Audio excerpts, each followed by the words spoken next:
Versículo do Velho Testamento. Hoje nós vamos começar pelo fim do Velho Testamento. O último livro do Velho Testamento é Malaquias. E no capítulo 4, no último versículo, que é o 6,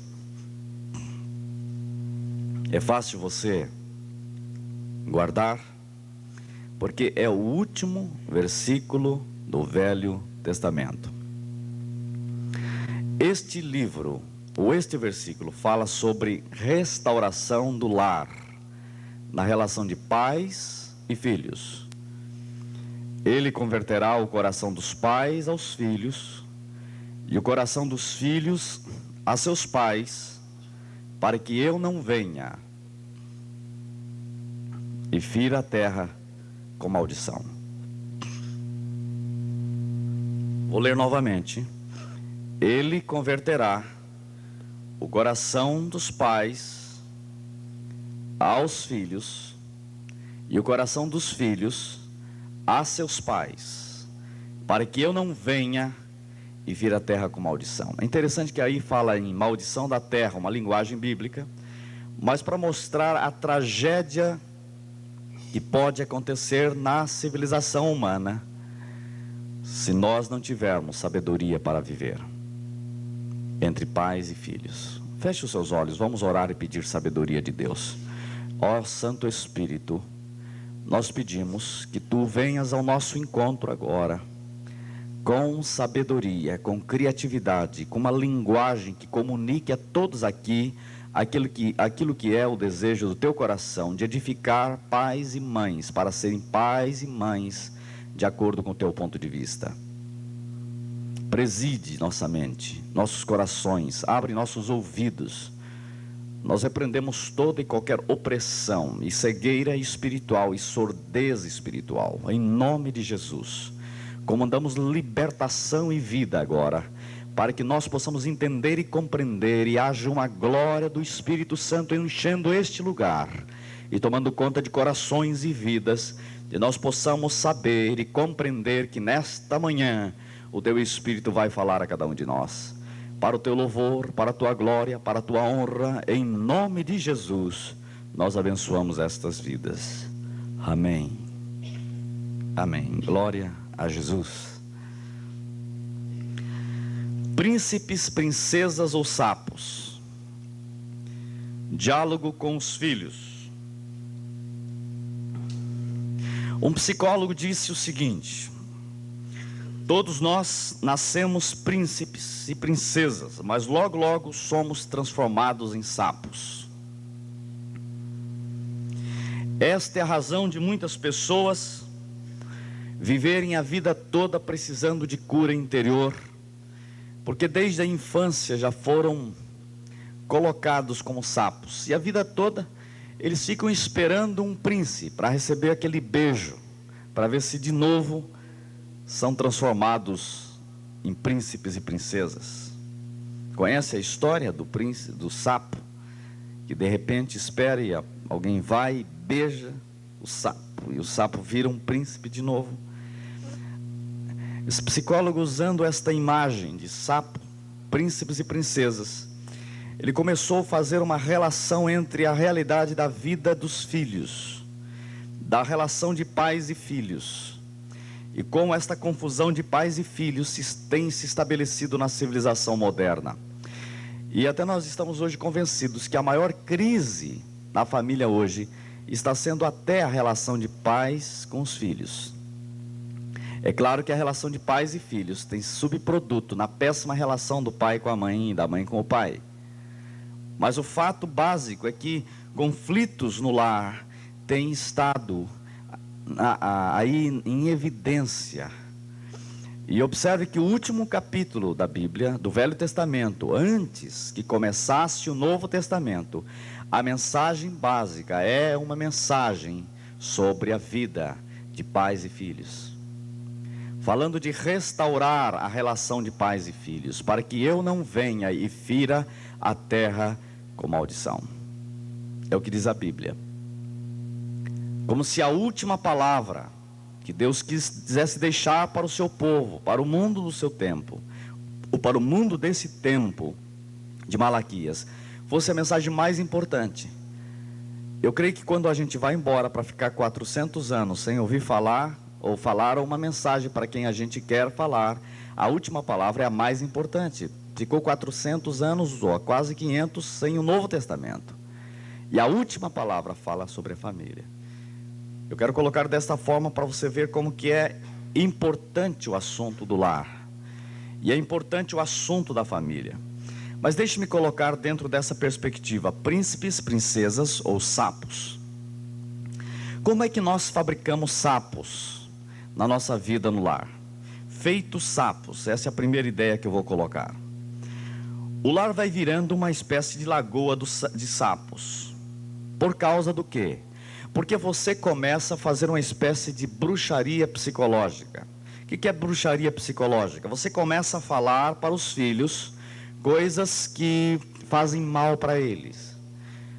Ou ele está sentado e de repente tem o pai e a mãe com o seu dedo em riste sobre ele, dizendo: seu burro, você não vai ser nada na vida, seu tartaruga. Eu chamo estas mensagens de mensagens de bruxaria.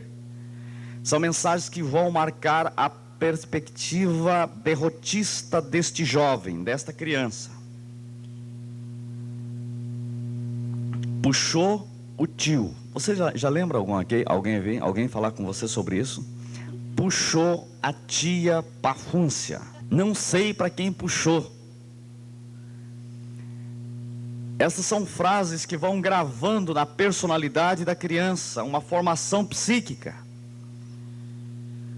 Você é um burro mesmo. E daí ele começa a viver como burro.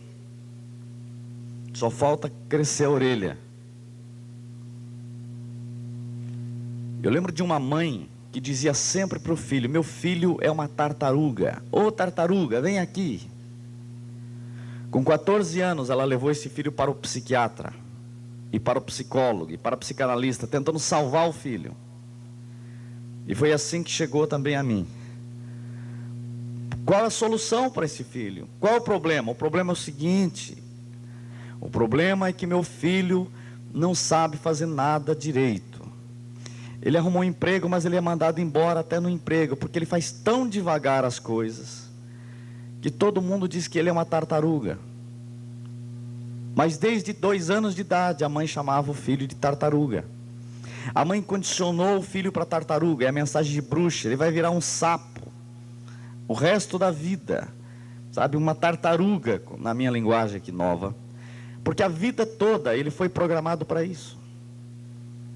Conversava com uma psicanalista especialista em cura interior, e é uma psicanalista lá do Rio Grande do Sul, e ela contou e conta num dos seus livros isso, eu fiz um curso com ela também, de uma pessoa que andava cabisbaixo e um sentimento profundo de que era um porco. Para começar, ele comia como porco. Ele pegava o prato assim, tinha que ser prato fundo, ia lá na torneira, enchia de água e fazia aquela lavagem. Como curar uma pessoa dessa? Teve que descobrir qual era a raiz do problema. E vocês vão ficar assustados. Mas a raiz do problema naquele caso psíquico, seríssimo. O sujeito andava de cabisbaixo pelas ruas, derrotado, como um porco mesmo que fuçava a vida. Numa família até boa, de estrutura social na cidade. Qual é a doença daquela criança, daquele homem agora? Quando a mãe estava grávida, o pai dizia assim, batia na barriga da mãe e dizia assim: como vai o porquinho aí? Vai demorar para nascer o nosso porquinho? E este menino nasceu. E a vida toda ele se sentia um porco. Ele teve que ser curado interiormente através de uma regressão, para que ele pudesse ser tirado dentro dele isso que eu chamo de mensagem de bruxa.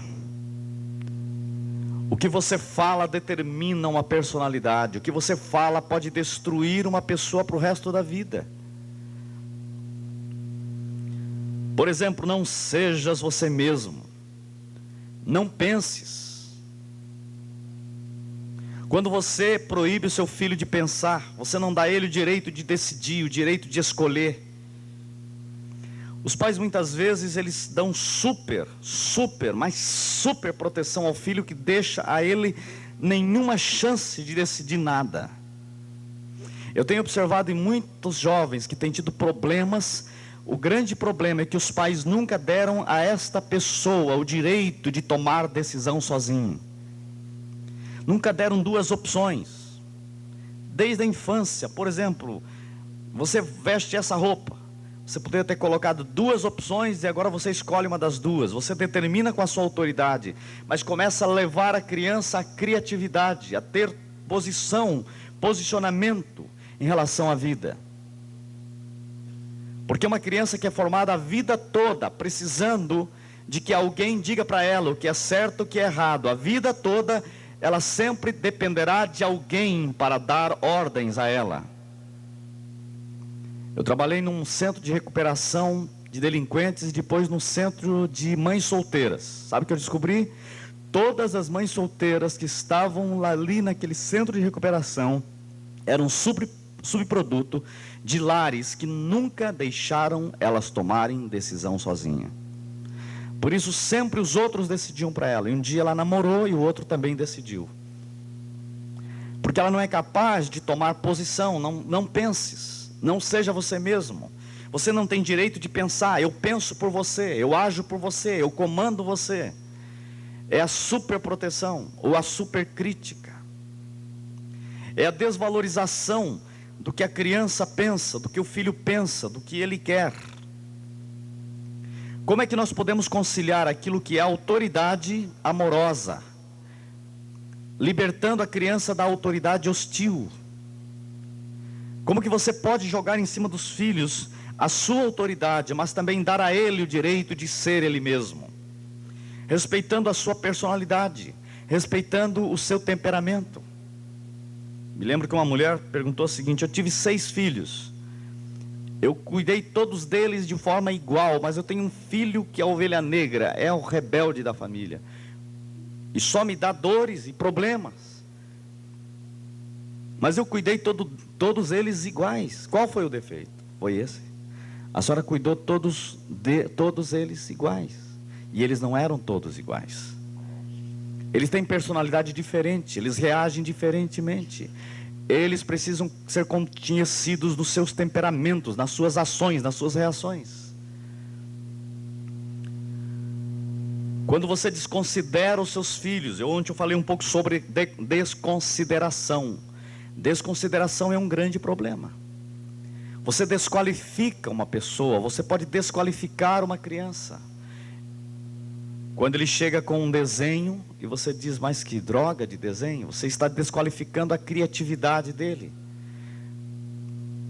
Um menino um dia teve uma ideia. Ele ganhou um dinheiro e resolveu dar um presente para a professora. Ele passou ali numa banquinha e comprou o perfume mais vagabundo que existe. Mas foi a primeira ideia genuína que ele teve dele mesmo. O seu adulto começou a nascer de uma forma poderosa. Eu vou fazer alguma coisa. E ele estava muito feliz por poder fazer isto, presentear a sua professora. A sua felicidade durou até que ele chegou em casa e, vibrando, disse para a mãe o que ele ia fazer. A mãe olhou o perfume, caiu na gargalhada, chamou as outras irmãs e foi a maior zombaria do mundo em cima dele. Veja que porcaria que ele vai dar para a sua professora. Eles riram o dia todo.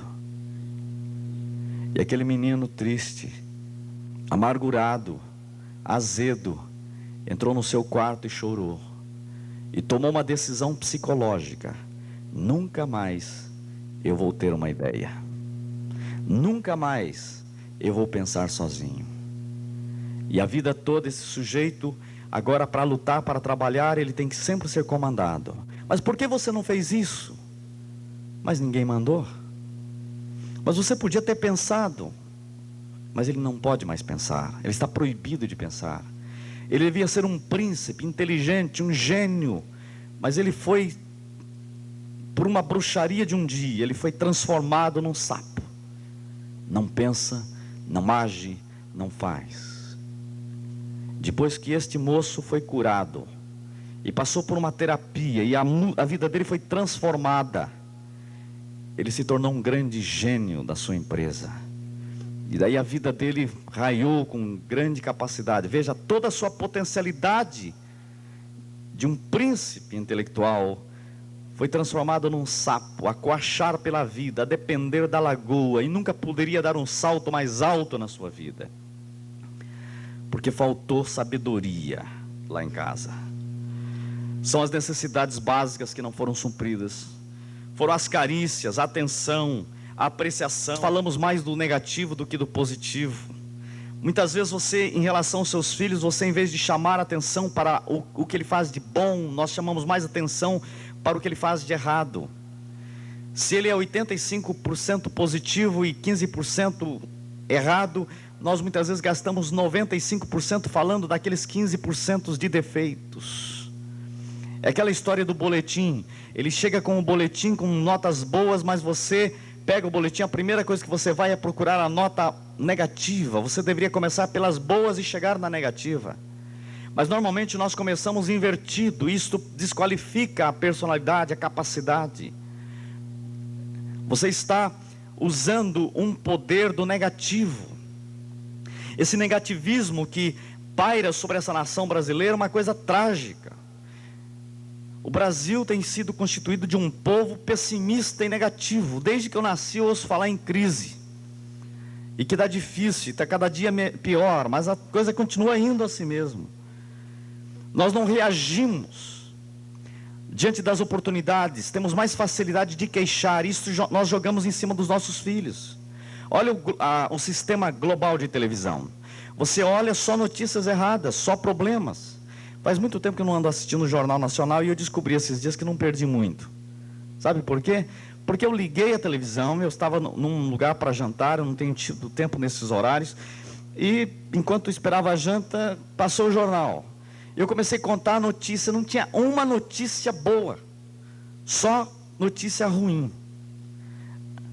Virou o caminhão da cerveja, isso virou notícia de Jornal Nacional. Só problemas, só tragédias. A única notícia boa que tinha é que haveria uma história no Globo Repórter sobre as baleias. Não havia nenhuma outra notícia que prestasse. O que vende é a tragédia, é a queixa, é o problema.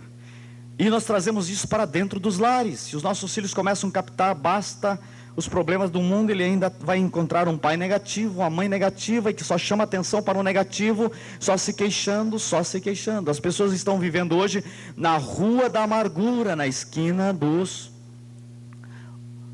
reclamões da vida, na rua da queixa, na esquina do pessimismo. Essa é a sociedade que nós temos. E de repente dentro de casa também nós chamamos atenção só para o negativo. Alguém disse que as pessoas são tão negativas que em um copo de água, se estiver pela metade, ele não fala está quase cheio, ele diz está quase vazio. Ele não olha o que tem, ele olha o que não tem. Olha o que falta. Essa é a comunidade do pessimismo. Nós precisamos vencer esse pessimismo. E nós temos que compreender que dentro do lar nós temos crianças com personalidades diferentes. E se você jogar em cima dele o pessimismo, ele vai ficar mais pessimista ainda. Porque ele já tem uma personalidade, por exemplo, melancólico. O melancólico já tem mais facilidade de ver o errado do que o certo. O sanguíneo já é mais otimista por natureza. Talvez aquele que for muito otimista, você tem que fazê-lo botar o pé no chão. Que pensa grande demais, faz o cara começar com as coisas pequenas. E se ele é muito pessimista, começa a entusiasmá-lo para ele saber que há grandes coisas na vida. Faz com que ele voe mais alto. O pai e a mãe têm nas mãos uma criança que poderá ser um príncipe ou um sapo. É uma joia preciosa que Deus coloca em suas mãos. E você tem que lapidar, ou vai ser uma joia brilhante, ou vai ser um problema na sociedade. Lembro daquela história do pessimista e do otimista? O pai tinha 2 filhos, um muito pessimista e outro muito otimista. E quando ele chegou no Natal, ele resolveu dar um presente para o pessimista. Para o pessimista ele deu uma bicicleta último tipo. E para o otimista ele resolveu dar uma lata de esterco de cavalo, porque para abaixar um pouco a bola desse rapaz, que é otimista demais. E quando chegou no dia de receber o presente, o outro pessimista já veio: que droga, quem será que eu ganhei de presente dessa vez? E já chegou assim, olhou a bicicleta, uma bicicleta. E já resolveu pegar a bicicleta e andar. Passou um pouquinho, o menino já estava triste. Puxa, ele estava pensando, é perigoso andar de bicicleta. Você já pensou se eu resolvo andar com a bicicleta e trombo com ela e quebro o pé? Eu vou botar alguém na garupa e de repente ele cai e vai se machucar e o pai da pessoa, da menina, vai ficar bravo comigo. Já estava lá triste, né? Já viu gente assim, né? O outro chegou, acordou, já foi lá, já pegou a latinha, olhou, cheirou, saiu correndo. O que você ganhou? Um cavalo. Você viu ele por aí? Você viu ele por aí?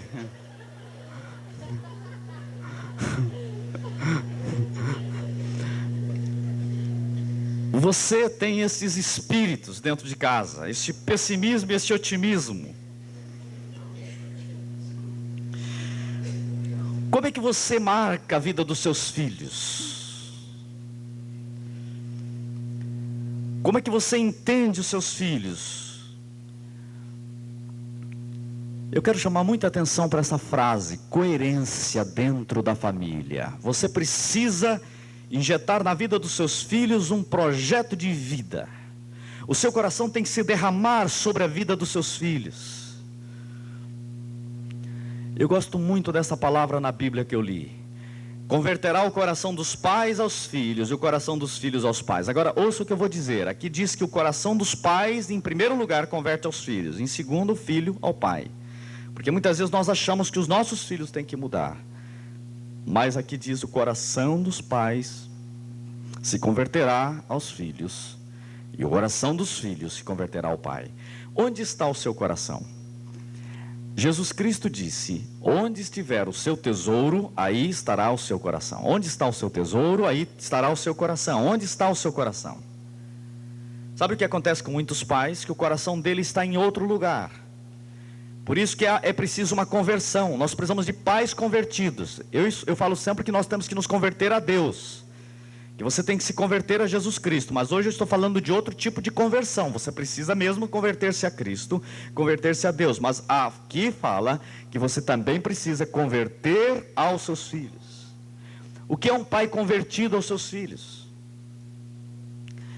É o pai compreender que os seus filhos são os seus maiores tesouros. Você tem um tesouro na sua vida que é o seu filho, a sua filha. São as joias mais preciosas do mundo. Eu estou dizendo que nós não teríamos coragem de pegar algumas coisas que nós temos no coração e colocar nas mãos de qualquer um. Mas você é capaz de pegar a joia mais preciosa que é o seu filho, a sua filha, e deixar nas mãos de qualquer um. Eu tenho visto um problema nessa civilização brasileira e mundial do primeiro mundo. É o seguinte: as pessoas têm coragem de colocar a joia mais preciosa deles, que é os seus filhos, nas mãos de pessoas que não têm nenhuma capacidade de injetar nelas a vida. E o problema daí é que nós começamos a ser educados pela televisão. Hoje já se fala que a televisão é a babá eletrônica. E nós começamos a ter os nossos filhos ali mamando na televisão. Um dia alguém fez uma charge dessa: criança mamando na televisão. E é mais ou menos isso que acontece. Porque nós não queremos problema, vai para lá. Nós temos muitas ocupações, nós não temos tempo para os filhos. E quando nós não temos o coração nos nossos filhos, nós não temos tempo para aquilo que nós não temos o coração. Onde estiver o seu tesouro, aí estará o seu coração. Quando você tem o seu tesouro no banco, você todo dia pensa no banco. Aliás, há pessoas que todo dia, ou 2 vezes por dia, passam para ver o extrato bancário, para ver como está o seu tesouro. Não é verdade isso? É triste dizer isso, mas é verdade. Mas ele não tem tempo para os filhos. Onde estiver o seu tesouro, aí estará o seu coração. Você dá tempo para aquilo que você ama. Por isso a Bíblia diz: converterá o coração dos pais aos seus filhos, para que não haja maldição na terra. O problema das gerações, agora e futura, é que nós muitas vezes não damos tempo aos nossos filhos, não convertemos aos nossos filhos. Eu gostaria de ver mais pais convertidos aos seus filhos. Muitas vezes você é uma mãe, você tem tempo para tantas coisas, mas não tem tempo para a sua filha. Eu estava lendo, e é uma carta muito famosa, a carta de uma adolescente à sua mãe no Dia das Mães. A filha escreveu para a mãe dizendo: mãe, por favor, me desculpe, não se zangue. Desculpe porque eu preciso desabafar. Eu sei que você está hiper ocupada, super cansada, que você se mata por nós. Ninguém sabe agradecer, mas todos lhe somos gratos. Mamãe, não se zangue. Nós queremos você e não seus serviços. Quem consegue conversar a sós com você? Você ralha comigo, sempre comigo. É o vestido sujo e rasgado, são as mãos imundas, os cabelos despenteados, os objetos esquecidos, o quarto desarrumado. Sempre as mesmas reclamações, inúteis, nem mais as ouço. Já sei tudo de cor. Sabe o que está faltando nesta casa? Está faltando é tempo para conversar. Quando volto do colégio, morro de vontade de chegar perto de você e de contar-lhe todas as coisas misteriosas que me disseram, meus namoros, meus sonhos para o futuro. Você está sempre na cozinha, mexendo as malditas panelas. Eu sei que a comida não pode queimar, mas você sabe que me queima a alma sua frase sempre fervendo de impaciência: agora não posso ouvir nada, daqui a pouco, espere. Faz anos que você diz isso, e o daqui a pouco nunca chegou, e eu estou farta de esperar. À noite, quando os pequenos ferram no sono, se eu pudesse ficar a sós com você, eu diria tudo: o livro que me impressionou, os segredos de minha única amiga, até os meus pecados, tudo eu diria. Você nunca se sentou à beira da minha cama para conversar. Se eu pudesse verificar um dia que meus problemas interessam a você, eu me sentiria crescer. Eu seria boa, juro, eu me tornaria alguém. Não se zangue, minha mãezinha, mas fale comigo. Como você sentiria se recebesse uma carta dessa? Algumas semanas atrás, uma mãe chegou apavorada com a carta de um adolescente. E a mãe estava revoltada com a carta. Depois que eu li a carta, diz: a senhora tinha que louvar a Deus pelo seu filho. A senhora tem um filho com grande caráter dentro de casa. E o filho estava reclamando, dizendo: mãe, será que não dá para a gente sentar e conversar um pouco? A gente podia se entender, mãe e filho, poderia se entender pelo menos uma vez na vida. Eu tenho 18 anos, eu não quero esse mundo que está aí, mas a senhora não me entende. Eu queria sentar com você e falar. Eu li a carta e chorei. Mas a mãe estava insensível para captar a mensagem que estava escrito ali, gente, do filho. Tempo para o diálogo, tempo para a conversa. É tão sério que eu estou dizendo que eu tenho encontrado pessoas derrotadas, filhos derrotados, pessoas sem nenhuma paz interior. Não faz muito tempo encontrei um sujeito, filho de uma família muito rica, e o pai chegou para mim dizendo: pastor Silas, dá um jeito na vida do meu filho. Quando eu comecei a conversar, eu descobri que precisava dar um jeito na vida do pai. Porque o problema do filho é que o pai era rico demais, comprava o filho com todo o dinheiro que ele podia. E ele disse: pastor, vê se pode. Eu cheguei para o meu filho e disse a ele: eu te darei o apartamento que você quiser em qualquer cidade do mundo, mas eu quero saber o endereço onde você está. E ele disse: suma com seu dinheiro, tem nojo da sua riqueza. E é filho único. O que eu sempre quis ter é um pai, e eu nunca tive. Falou assim para o pai. O pai tinha colocado todo o seu coração no seu dinheiro e na sua riqueza, e esqueceu da joia mais preciosa que ele tinha, que era o filho em casa.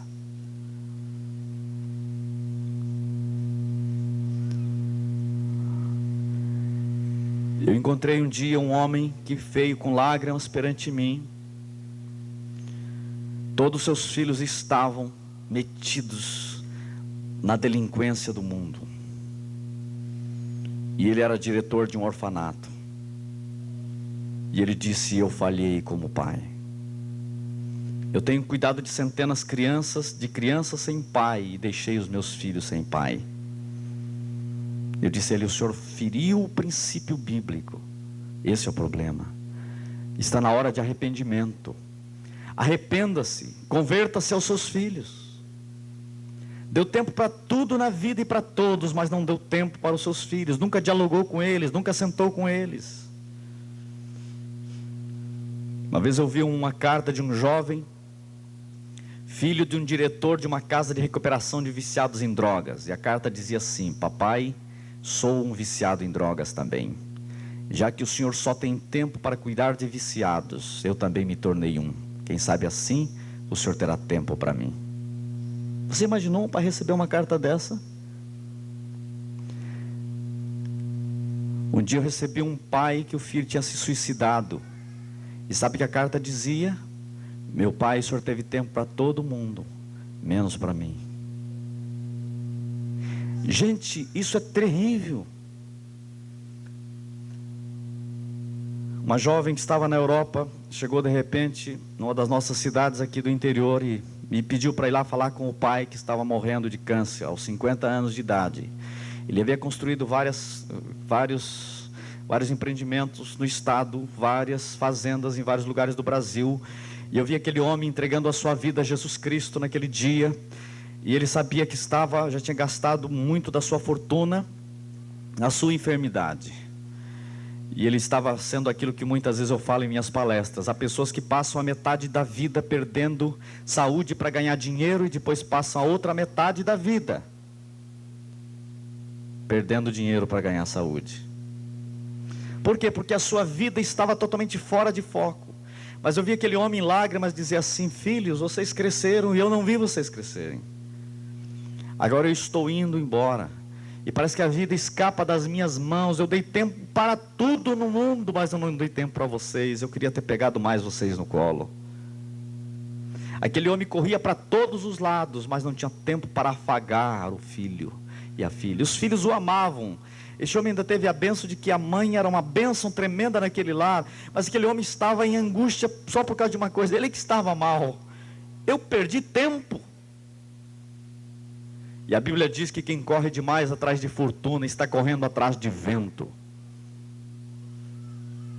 Todo mundo sai correndo aqui agora, vamos ver quantos pegam mais vento, correndo atrás de vento, para ver quanto no final do ano, quanto vento você tem mais. Não é isso? E termina a vida dizendo isto: mas onde estão os filhos? Onde está o tesouro da sua vida? E eu vou dizer uma coisa aos pais muito dura, pais e mães aqui: você dará conta de você mesmo a Deus, cada um dará conta de si mesmo a Deus, mas eu vou dizer aos pais: os pais darão conta a Deus de si mesmo e também dos seus filhos. E Deus vai chegar a você um dia e perguntar: onde estão aquelas 2 joias que eu coloquei lá dentro da sua casa? Eu coloquei para que você pudesse lapidar estas vidas e pudesse assentar comigo no meu trono e pudessem brilhar na minha glória. Onde estão aquelas joias? Você as perdeu? Você gastou tempo com elas? Você viveu para elas? Quantas vezes nós vemos o filho apenas como uma paisagem, como um objeto dentro de casa? Mas é preciso vê-lo como pessoa, ter uma relação eu-tu, e não eu-isto, eu-coisa, eu-tu. Filho, quais são os seus problemas, as suas lutas, as suas dificuldades? Quais são as suas sensibilidades? Isso é converter o coração. Eu vou dizer uma coisa minha. Eu perdi meu pai, eu tinha 14 anos, 13 para 14 anos. Foi um trauma terrível na minha vida, porque meu pai era meu amigo. Eu perdi o meu melhor amigo. Eu sofri demais porque eu perdi um grande amigo. Eu conversava com meu pai todos os dias. As pessoas admiravam como eu sentava com meu pai para aprender com ele, para contar de novo a história, para analisar a realidade da vida. Ele passou coisas tremendas para mim. Eu louvo a Deus porque bem jovem eu comecei a aprender o segredo de viver, e eu louvo a Deus pela vida do meu pai. Eu tive lutas depois, tive problemas depois na adolescência, mas sempre havia uma memória na minha mente, no meu coração. Meu pai me ensinou alguma coisa séria. Foi difícil para mim. Durante muito tempo até eu queria morrer, porque eu não queria viver mais. Eu tinha perdido o melhor amigo. Ele me considerava como pessoa. Eu quero dizer aos pais o seguinte hoje: adote o seu filho. Vocês lembram uma vez um cartaz? Foi até um amigo meu que propôs aquilo para o governo: adote o seu filho antes que um traficante o adote. Eu estava trabalhando numa casa, num centro de recuperação, e havia muitos jovens ali, era um centro mais de meninas que viviam nas drogas e nos problemas. E eu lembro que uma menina disse o seguinte: por que eu me tornei viciada em droga? Ela disse assim: meu pai nunca teve tempo para mim, até que um traficante dedicou 6 meses para me discipular e fazer de mim uma traficante.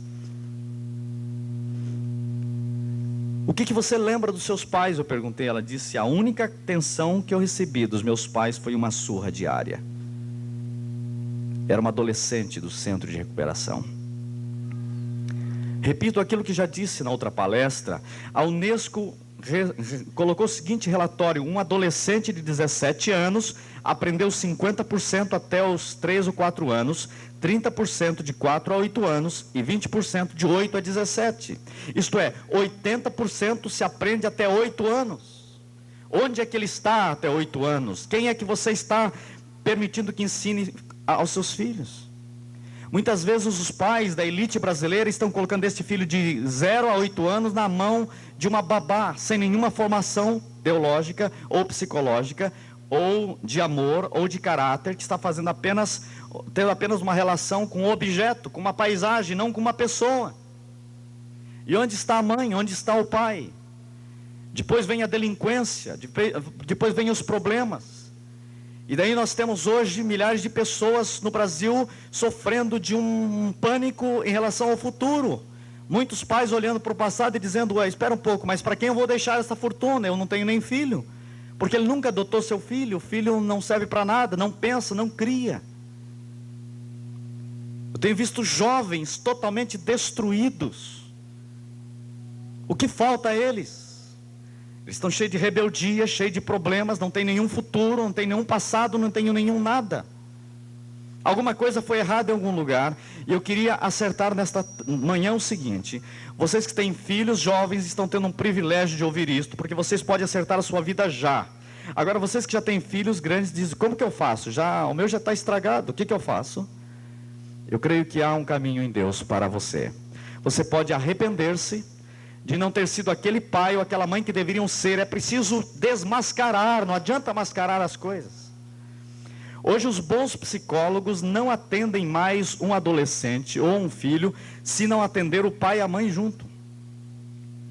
Por quê? Porque é uma estrutura total. Hoje se fala em família sistêmica, isto é, a família integrada. O problema é social na família.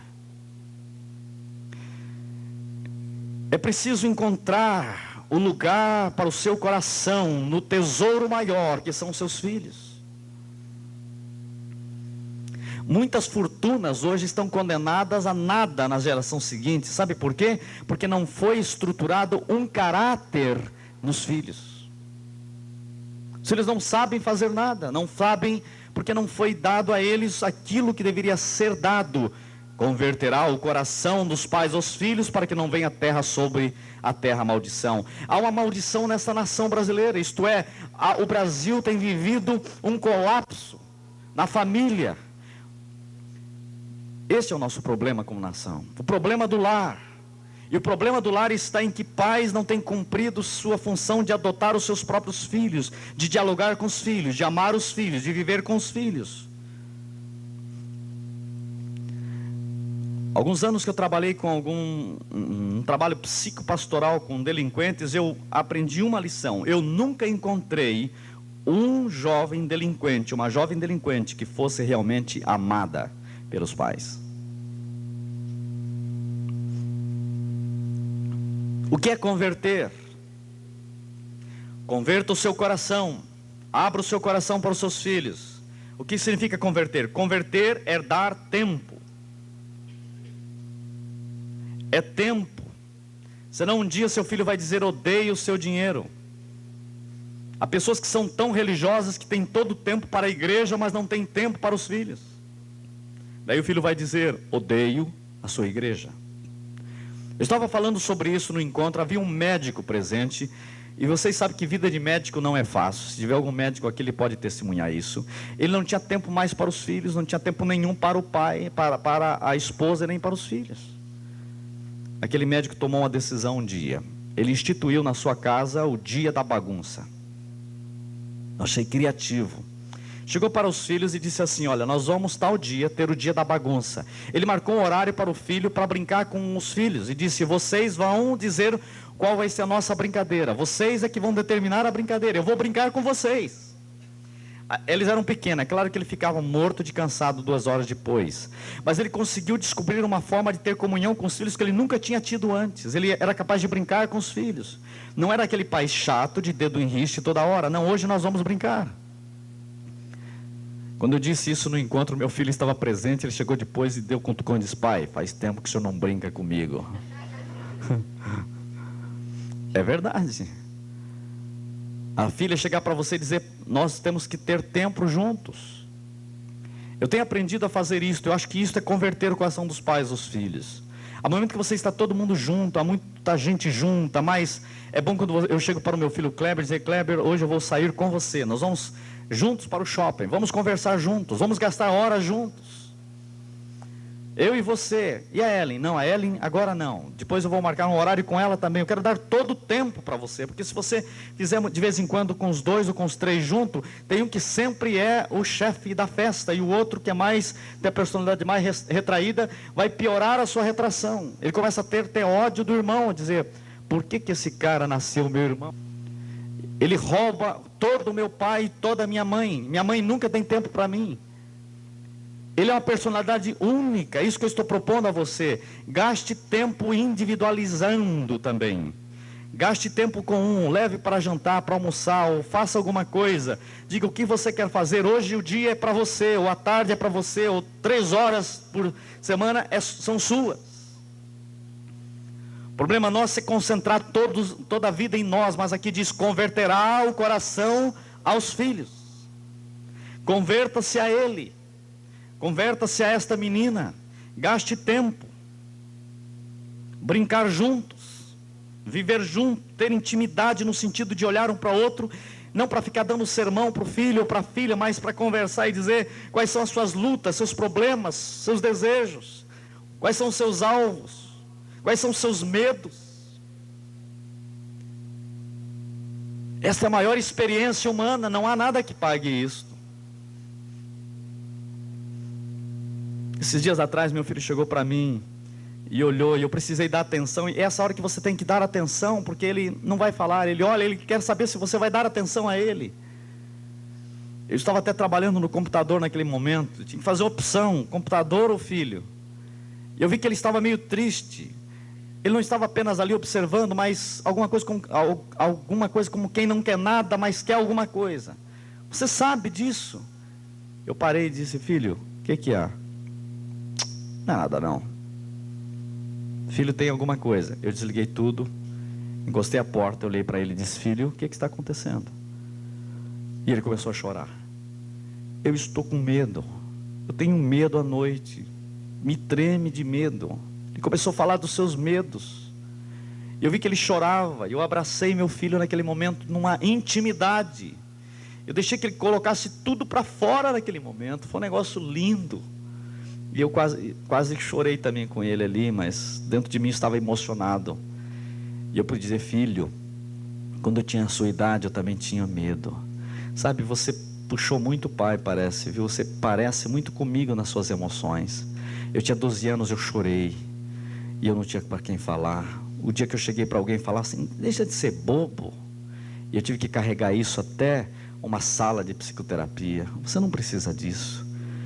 Eu estou aqui para te ajudar. Pai, então o senhor também teve medo? Tive medo. Como foi que você venceu? E daí eu comecei a colocar para ele o nível de vitória, como que Deus foi me trabalhando, o que ele deve fazer. E naquele momento ele estava livre. Esses dias eu cheguei para ele, dei um abraço. Diz: daí, filho, tudo bem? Pai, não tenho mais medo. Estou livre. Por quê? Porque ele encontrou um coração convertido a ele. Isso é converter o coração. Vocês são de uma cidade menor. Não sei quais são as lutas de vocês em termos de tempo para pais e filhos. Eu estava falando em São Paulo recentemente, e um pai estava profundamente quebrado, e ele disse assim: eu vou mudar. E sabe o que esse pai fez? A filha sempre dizia: pai, o senhor não pode correr comigo. Ela estava meia gordinha, filha adolescente. Mas aquele homem é um executivo, corre tanto, trabalha tanto, tanta coisa para... Parece que quanto mais famoso, pior ainda. Tem menos tempo para tudo e para ele mesmo. Mas ele tem um casal de filhos. E sabe o que ele faz? Ele diz: eu vou acordar mais cedo e nós vamos correr juntos. Ele não gosta de fazer isso, mas ele vai ter que fazer isso, porque ele tem que estar com a filha.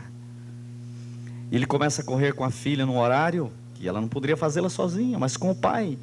E sabe o que o pai vai fazer? Não vai dar nenhum sermão, vai ser amigo, vai abrir o coração. Sabe o que aconteceu? Restaurou aquela filha, podia olhar para o pai com lágrimas. Ele disse que a primeira vez que aconteceu, quando ele ia para a sua filha, a filha chorou: eu tenho um pai. É a primeira vez que aconteceu isso. Gente, é tremendo isso. E daí ele pegou o filho e disse: filho, o que você gosta de fazer? Ah, pai, eu estou pensando em fazer halterofilismo. Eu gosto disso. Ele disse: sabe, eu gostaria de ir com você. Por que o pai quer ir junto? Para policiar? Não é para policiar, não é nada. Filho, eu preciso ter comunhão com você, nós precisamos arrumar um horário. Eu vou junto, vamos. E ele foi junto, sofrendo, fazendo uma coisa que não faz parte dele, mas ele está mais é por causa do filho. O filho tem que ter direito de conversar comigo. Ele deu tempo ao filho. Isso é converter. Eu falava isso no encontro. Eu lembro que uma família, um homem, disse assim: eu pequei contra os meus filhos. E ele, nesse encontro, ele disse: Deus, eu quero me converter hoje aos meus filhos. Hoje começa uma vida nova. Eu vou chegar lá em casa e vou abraçar por um dos meus filhos e vou pedir perdão a eles. Eu tenho falhado com vocês. Sabe quantos anos tinha a filha? 25 anos, solteira. Outro filho, 18 anos, e o outro, 14 anos. E aquele filho tinha dito já ao pai: pai, será que não tem um dia, um jeito de a gente almoçar só a nossa família? Porque sempre tinha gente demais em casa. Eles não eram capazes de ficar sozinhos nunca.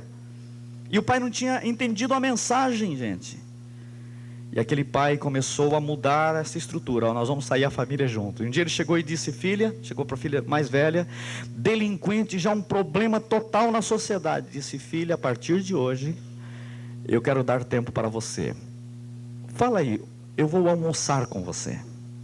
Diga onde. Ela não tinha nenhum tempo, mas nós podemos almoçar juntos. E pela primeira vez ele levou a filha num restaurante. Ele tinha condições para isso, ou não tinha condições, mas arrumou jeito de fazer isso. E aquele dia ele podia abrir o coração com a filha.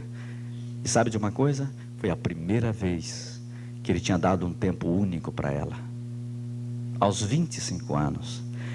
E ele contou para mim em lágrimas, porque quando ele deixou-a no serviço naquele dia, lágrimas correram daquela moça. Olhou para ele e disse: pai, foi bom demais. Foi a primeira vez que isso aconteceu, gente. E daí ele resolveu fazer com todos os filhos. Recentemente eu fiz uma análise dessa família, gente. Vocês precisam ver o que aconteceu. Uma família problema foi transformada. Sabe por quê? Aquela filha se tornou uma bênção. Casou-se.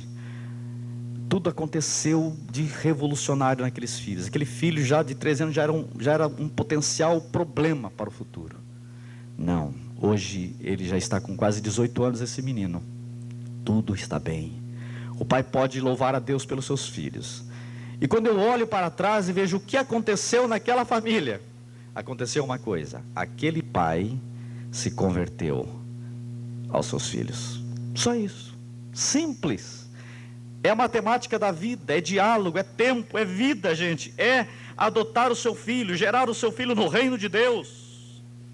Isso significa intimidade, correr com o filho, correr com a filha, andar, brincar.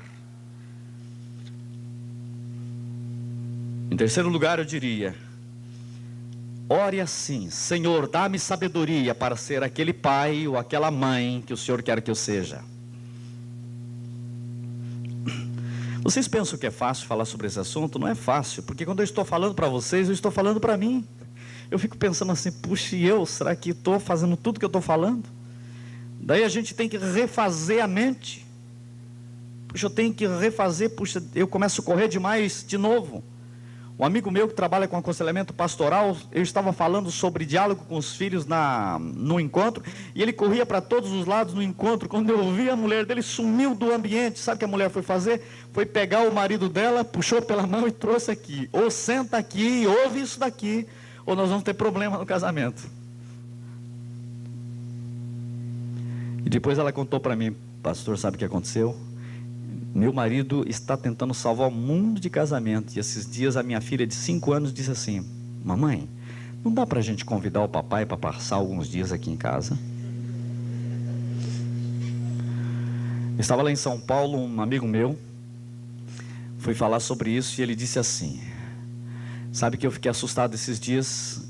Eu saio cedo demais e chego tarde demais e não vejo meus filhos. Um dia eu cheguei, meu filho abriu a porta, olhou e gritou: mãe, tem um homem aí. Não sabia mais quem era. Isso tem acontecido em alguns lugares.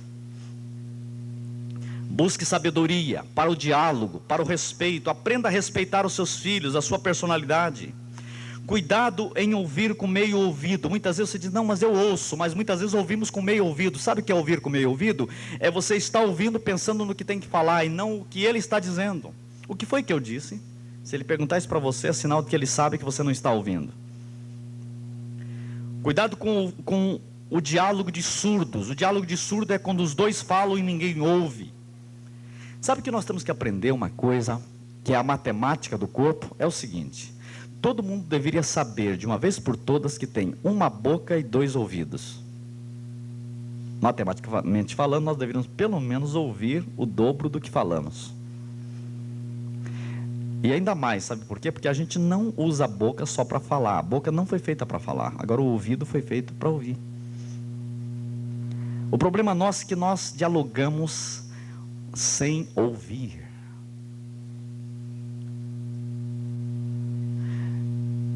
A Bíblia diz em Tiago, capítulo 1, versículo 5: se alguém tem falta de sabedoria, peça a Deus e Ele lhe dará sabedoria. Busque sabedoria para viver.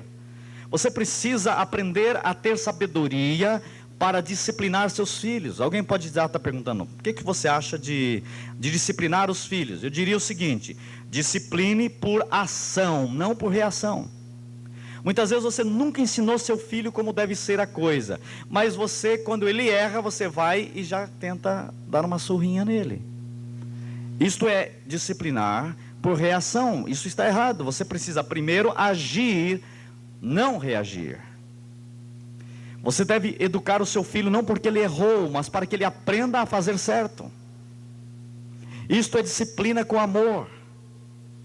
O problema é que hoje há muita violência entre pais e filhos. Sabe por que há violência? Porque as pessoas descarregam sobre os filhos as suas neuroses, os seus problemas psíquicos, os seus conflitos. Ele não está educando, ele está deseducando. A Bíblia diz: não provoqueis o vosso filho a ira. Nós precisamos jogar sobre a vida dos nossos filhos o amor, e disciplinar é disciplinar com amor. A Bíblia diz que quando você não disciplina o seu filho, é porque você não o ama. A falta de disciplina é falta de amor, o amor disciplina. Agora deixe-me colocar 3 palavras: ensino, em primeiro lugar; segundo, repreensão; terceiro, Disciplina. Primeiro você ensina, depois você repreende, e depois que entra a disciplina. Há pais que disciplinam sem ter ensinado, disciplinam sem ter repreendido. Há níveis de problemas. Agora, quando você precisar disciplinar, discipline, mas discipline com amor, não irriteis, para que os filhos não fiquem desanimados. Hoje eu tenho encontrado uma mocidade desanimada, jovens com 20 anos já morreram, só falta enterrar. São desanimados na vida. Por quê? Porque foi provocado neles o desânimo. Isso vem de casa. Nós temos que aprender a disciplinar com amor. Primeiro ensine, repreenda, depois discipline. Eu lembro uma época, meus filhos estavam bem rebeldes. Eu disse, vocês não podem fazer. Eles fizeram. Eu repreendi, daí não tinha jeito mesmo. Nós tínhamos que começar a fazer o sermãozinho da vara ou da cinta. Tem que fazer isto? Claro que sim. Eu peguei, falei, Ellen e Kleber, nós vamos lá embaixo agora, ali naquele mato ali, nós vamos arrumar uma varinha para cada um de vocês. Vocês andam muito desobedientes, enquanto nós formos, eu vou fazer um sermão sobre isso para vocês, né? Vamos ver como vai funcionar isto. E ela até vibrou, legal, vamos então. Ela é bem extrovertida, ele já ficou meio desconfiado. E eu vou, olha, vai ser assim, eu vou pegar uma varinha e vou colocar um nome nela, Ellen, e na outra, Kelly. Ellen e Kleber. Então nós vamos colocar ali, pendurar, certo? E se vocês, nós vamos dizer o que tem que ser feito. Se vocês não fizerem, nós vamos dar uma repreensão, é uma bronca. E depois, se vocês fizerem, aquela varinha vai funcionar. Tá bom? Tá bom. Acertado? Acertado. Então vamos. E uma já queria achar a varinha para o outro, né? Olha, essa daqui é boa para o Kleber. Essa daqui é boa para Ellen. Tudo bem, vamos escolher. Tá boa essa? Tá aprovado? Tá aprovado. Vamos lá. Sabe o que aconteceu? Não precisou usar. Nenhuma vez. Ficou lá assim até secar. Depois a gente esqueceu, nem tem mais. Por quê? Porque isso é disciplina. E eu lembro que nós tínhamos que viajar para Maringá um dia. Minha filha, hoje ela já está com 9 anos, mas não me lembro se ali ela estava com 6 ou 7 anos. Ela disse assim, pai, o senhor vai levar a varinha na viagem? Acho que não precisa não, né, Helen? Ela disse, precisa sim, porque se o senhor não levar, eu faço bagunça no carro. Isso ela passou uma mensagem da importância da disciplina. Uma vez eu tive que disciplinar o Kleber. Ele diz, se você fizer vai ser disciplinado. E foi tão difícil disciplinar. E ele já estava chorando antes, arrependido. Disse, filho, só que eu prometi fazer. Só que vai ser bem levinho, tá? 1, 2, 3. Porque tem que fazer com amor. Não adianta fazendo com ódio. Não resolve. Filho, eu estou fazendo essa disciplina pública. E eu bati nele 3 vezes. 1, 2, 3. Daí ele chorou. E ele me abraçou e disse, filho, eu te perdoo. Eu tive que fazer uma disciplina pública para você saber, quando o pai fala, tem que ser cumprido. Um dia um jovem, meio grande já, a mãe resolveu acertar a vida com ele. E pegou uma varinha e disse, olha, você vai ter que apanhar mesmo. E o filho fez errado, vamos ver se a minha mãe tem coragem de me bater. A mãe era muito possessiva, ele diz, mas eu disse que as varadas terão que ser dadas. Na hora que ele chegou com a varinha para dar para a mãe, a mãe dar a varada nele, disse, filho, eu te amo tanto, eu não consigo fazer isso, mas eu disse que essas varadas têm que ser dadas, eu estou sofrendo tanto por você ter errado, sabe o que eu vou fazer? Eu quero apanhar no seu lugar, toma a vara. Você me dá tantas varadas, é para você. Eu faço isso por você. E aquele menino, quando pegou aquela vara, ele chorou. Ele disse que não teria sido nenhum problema levar as varadas da mãe. Mas quando a mãe colocou aquilo, ele sabia que tinha que bater na mãe. Ele não conseguiu fazer também. Ele abraçou a mãe e disse, me perdoa. A partir de hoje eu sou um novo filho. Isso é disciplina pública. Eu vou dizer para vocês, eu nunca mais tive que bater nos meus filhos. Eu não lembro, eu estou com dificuldade de memória para lembrar a última vez. Ele está com 12 anos. Mas a gente resolveu pegar a Bíblia e dizer, olha, filho, a Bíblia diz assim, se a gente não usar a vara é porque nós não amamos. A Bíblia diz: a astutícia está no coração da criança, mas a vara da disciplina vai destruir isso. Eu tenho que obedecer a Bíblia, você não acha? É verdade, a Bíblia é a verdade. A Bíblia tem uma mensagem para isso. Durante um tempo atrás, alguns livros de psicologia diziam que você nunca pode bater nos filhos. Existem alguns psicólogos ainda que falam isso por falta de compreensão científica. Quando o Dr. Spock escreve isso nos Estados Unidos, muitas mães estão com o livro do Dr. Spock numa das mãos e o filho na outra para saber como educar os filhos. E diz: nunca bata no seu filho. E os Estados Unidos acabaram de produzir a geração mais rebelde de toda a história. Sabe que eu tenho um artigo de jornal declarado no New York Times, Dr. Spock pedindo perdão às mães do mundo inteiro e dizendo: mães de todo mundo, me perdoem, eu estava errado. Teve que escrever outro livro para desfazer isso, depois de ter estragado uma geração. Sabe por quê? Porque as mães, em vez de seguirem o manual do fabricante, resolveram seguir um psicólogo com ideia nova. E quando não bate aqui, gente, não bate em lugar nenhum. Aquele homem teve que voltar à Bíblia, o livro da sabedoria. Mas é preciso saber fazer isto com amor, disciplinar com amor. Gere seu filho no reino de Deus. Quero terminar falando isso. Gere seu filho no reino de Deus. Não basta você gerar o seu filho no Brasil, na terra. Você precisa gerar também para a eternidade.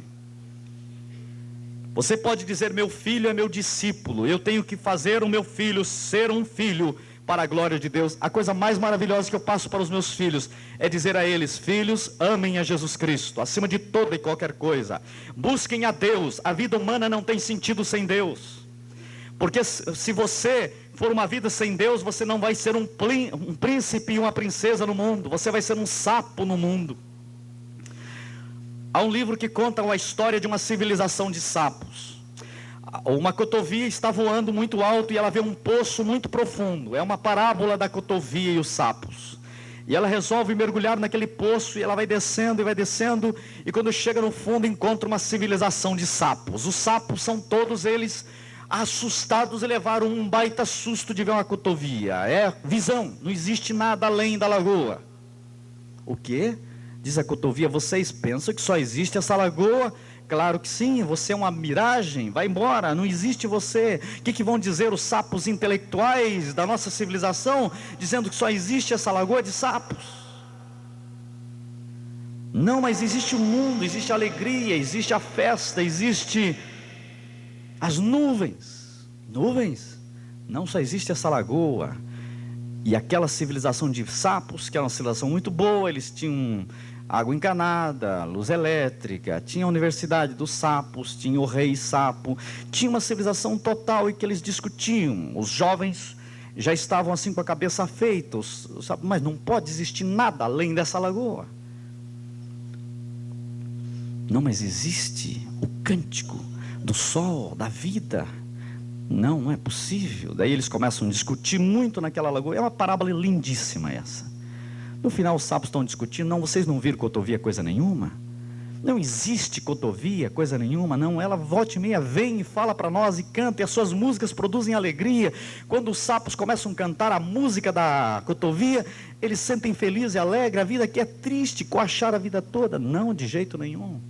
Isto não é científico. A cotovia cantou que há um Deus. Não, não pode existir um Deus. O sapo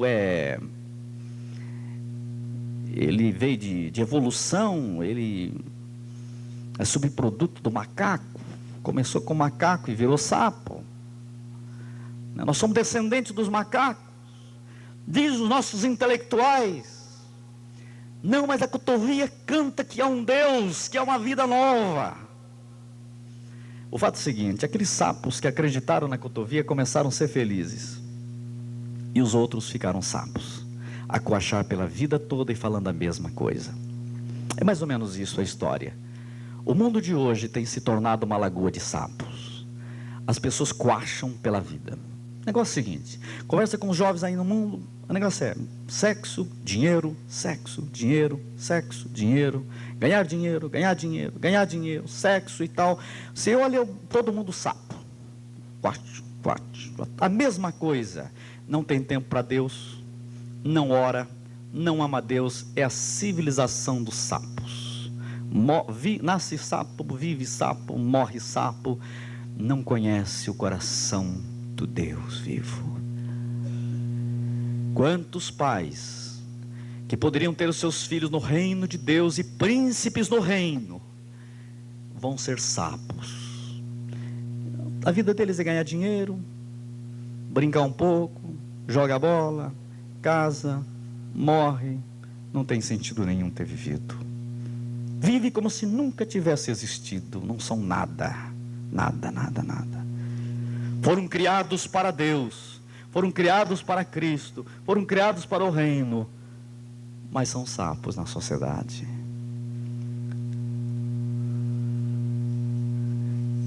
Você tem que fazer do seu filho um príncipe de Cristo. Aquelas joias precisam ser transformadas em joias para Deus. Alguém me perguntou um dia, com quantos anos eu devo começar a educar meus filhos? Sabe que um psicólogo respondeu? 30 anos antes deles nascerem. O que você deve fazer? Ore por eles. Ore por eles e ore com eles. Eu vou dizer o que eu gosto de fazer. Eu gosto de levar o meu filho para a escola e botar a mão na cabeça dele e dizer: filho, eu abençoo em nome de Jesus. Deus lhe dê sabedoria, inteligência, seja um jovem feliz. Eu abençoo você com prosperidade. Gente, isso muda as coisas. Enquanto eu ouvi muitas vezes alguém dizer para um filho assim: você não vai dar nada na vida, vai ser um maloqueiro. Não fale isso para o seu filho. Diga para ele: filho, eu te abençoo em nome de Jesus. Eu abençoo você com saúde, com inteligência, com sabedoria, com prosperidade. Você está fazendo príncipes, não sapos.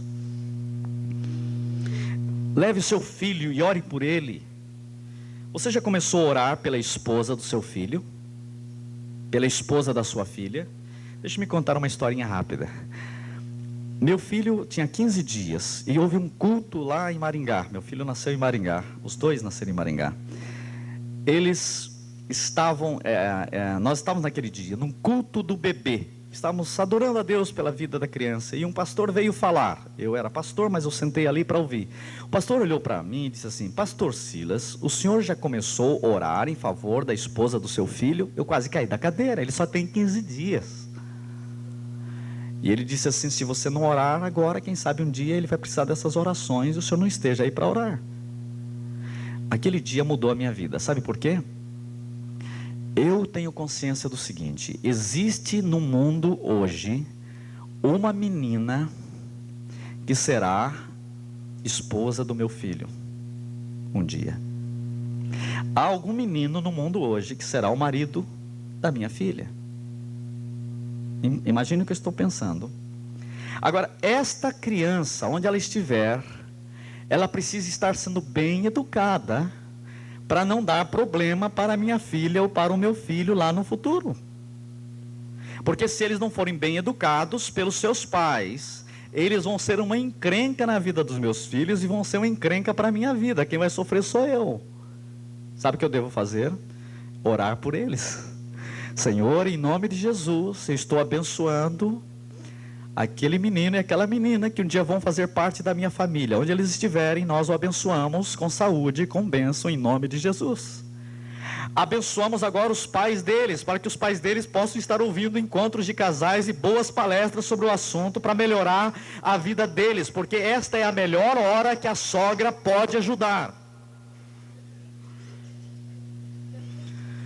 Eu quero que a sogra do meu filho e a sogra do meu filho seja uma bênção agora, para não ser um problema depois. Dá para entender isso? Eu estou até montando uma palestra com esse tema: as sogras também podem ajudar. Eu vou chamar só sogra e sogro para essa palestra. Seja uma bênção. Por incrível que pareça, você pode ajudar. Agora a melhor hora é essa. Não é verdade isso? Daí eu fiquei pensando, puxa, pensou se eles não são comprometidos com Jesus Cristo? Então, Senhor, eu quero agora que esse casal seja comprometido com Jesus Cristo, esses dois casais com Jesus Cristo, para que passe um caráter cristão que vale a pena, para que os meus filhos tenham um lar para a glória do teu nome. Não é vantagem isso? Veja que poder tem a oração. Eu posso tocar o futuro. Por isso eu digo para vocês uma coisa: não há experiência mais fascinante no mundo do que ser cristão. Mesmo que não existisse nem o céu, nem o inferno, eu seria um cristão. Porque ser cristão é a mais fascinante experiência. Seguir Jesus é a experiência número 1 da existência humana.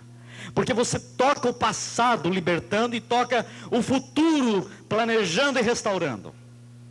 Aleluia. É maravilhoso seguir a Cristo. Eu oro até pelos pastores das igrejas deles, sabe? Para que eles tenham visão sobre o ministério de casais, para resolver o problema do casamento dos meus filhos. Como? Resolvendo a vida dos pais, do marido e da esposa deles agora. Por quê? Porque você começa a educar o seu filho 30 anos antes deles nascerem. Qualquer dia desses, seus filhos vão crescer. O que vai acontecer depois que os filhos crescerem? O quê? Deixa eu ler para vocês. Um desses dias você irá gritar: por que vocês não crescem e tomam jeito? Porque eles vão crescendo e vão se afastando. E seus filhos farão isto. Ou você dirá: vão para fora e acham alguma coisa para fazer. Já disse, não batam a porta quando saírem. E eles farão isso. Você já falou isso para os seus filhos, não? Você arrumará o quarto dos meninos, adesivos de para-choques jogados fora, a colcha lisa, os brinquedos nas prateleiras, cabides no armário, e dirá em voz alta: quero que tudo fique como sempre. E ficará. Você vai preparar uma salada que não foi tocada antes por ninguém, o bolo não terá marcas de dedos na cobertura, dizendo então: esse é um jantar para as visitas. E você comerá sozinha. Você dirá: quero sossego quando estiver no telefone. Já disse, ninguém dançando por perto, nada de barulho, silêncio, ouviram? E você terá esse silêncio. Não mais haverá toalhas sujas de macarrão, nem plásticos sobre o sofá para evitar marcas de sujeira, não mais portinholas no topo da escada a fim de evitar quedas, nem pregadores de roupa debaixo do sofá, não mais noites ansiosas por causa de um resfriado, não mais areia nos lençóis, nem banheiros molhados. Imaginem um batom com ponta, lavagem de roupa uma só vez por semana, escovar os dentes sem um bebê no colo, não mais reuniões de pais e mestres, não mais acordos para levar as crianças à escola, ninguém mais lavando a cabeça às 11 da noite, nem deixando o rádio ligado no último ponto. Pense sobre isso. Não mais beijos molhados, misturados com mingau de aveia, não mais risadinhas no escuro, nem presentes pela queda do primeiro dente, não mais joelhos para serem curados, não mais responsabilidade, somente uma voz gritando: por que você não cresce? Por que você não cresce? E o silêncio respondendo: cresci. Esse dia vai chegar para você. Tudo bem em casa? Há uma pergunta na Bíblia assim, em Reis 4, 26 parece. Tudo bem em casa? Tudo bem com o menino? Tudo bem com a menina? Aquela mulher ali da história de Reis 24 diz assim: tudo bem, mas não estava bem. O menino estava morto. Hoje eu quero perguntar para vocês: tudo bem em casa? Os seus filhos vão poder ser príncipes de Deus, convertendo o coração dos pais aos filhos? O que você responde? Chegue em casa hoje, abrace seus filhos e diga: eu o amo, em nome de Jesus. Diga que os ama. Isso transforma sapos em príncipes. Eu gosto de abraçar meus filhos e dizer: eu vou contar um segredo para você. Coloca o ouvido aqui. E eu digo assim: Ellen, eu amo você. Eu abraço. Deus te abençoe. Faço isso com meu filho. Eu vou dizer uma coisa para vocês: eu vou fazer isso sempre, não importa a idade que eles tiverem. Isso exorciza o medo e destrói as bruxarias da sociedade e transforma meus filhos em príncipes de Jesus Cristo. Vamos ficar em pé? Eu vou pedir que você feche os olhos agora. E ao fechar seus olhos, você vai abençoar seus filhos onde eles estiverem. Eu queria que você tocasse com uma das mãos o trono de Deus, e com a outra mão você tocasse o seu filho e a sua filha. E se você é casado pouco tempo e não tem filhos ainda, você deve educá-los 30 anos antes deles nascerem. Então você já pode abençoá-los agora onde eles estiverem, no coração de Deus, né? Como eu vou abençoar meus filhos se eles não existem, pastor? Eu quero dizer o seguinte: você pode dizer: Senhor, eu abençoo toda a possibilidade que eu tenho, potencialidade que eu tenho para ter os meus filhos, para que o Senhor dirija as células, dirija os óvulos, os espermatozoides, de tal forma que quando meu filho nascer, ele seja aquele projeto do teu coração, plenamente saudável, plenamente de vida. Prepara a nossa vida para o futuro. É assim que você deve orar. Você pode tocar a vida no futuro para a glória de Deus. Coloque a sua vida e a vida dos seus filhos no coração de Deus. Senhor, eu coloco em tuas mãos os meus filhos, futuro da minha geração, em nome de Jesus Cristo. Abençoa meus filhos com inteligência, com saúde de aço, com mente de ouro e com o coração inundado pelo Espírito Santo. Abençoa os meus filhos em nome de Jesus Cristo, para que eles venham fazer diferença na sociedade e na civilização humana. Nós abençoamos em nome de Jesus, homens e mulheres aqui presentes. Nós abençoamos, Senhor, pais aqui, para que eles possam converter-se aos seus filhos, como pai e mãe, ter o coração convertido e sabedoria para levar estas joias a serem lapidadas e dentro delas brilharem como um arco-íris para a glória de Jesus Cristo. Que elas possam marcar o firmamento de Deus na eternidade, porque são joias, colunas, vidas que marcaram presença na sociedade. Nós abençoamos esse pai e esta mãe para que eles possam abençoar seus filhos em nome de Jesus. Pai, abençoa os filhos, arrancando deles o medo, o tédio, as emoções que nós já passamos para eles erradas, por causa das nossas más formações. Cura-nos, cura a eles. Coloque entre nós e nossos filhos e restaura a paz, o amor, a vida. Senhor, que nós não passemos para eles as nossas heranças psicológicas, mas que nós façamos com que eles sejam herdeiros do reino de Deus em Jesus Cristo e recebam vida, paz, poder, alegria, certeza e façam diferença na sociedade de nosso tempo. Abençoa em nome de Jesus estas vidas. Em nome de Jesus nós abençoamos esta cidade. Nós abençoamos o executivo, o legislativo, o poder judiciário. Nós abençoamos a segurança desta cidade. Em nome de Jesus, Pai, que a tua glória venha sobre esta cidade. O povo desta cidade volte-se para Jesus Cristo. Volte-se para uma vida significativa no reino de Deus. Marca com o teu povo a vida desta cidade e deste povo. Nós abençoamos o povo desta cidade, os lares, em nome de Jesus Cristo, para a glória do Pai, do Filho e do Espírito Santo. Amém, amém e amém.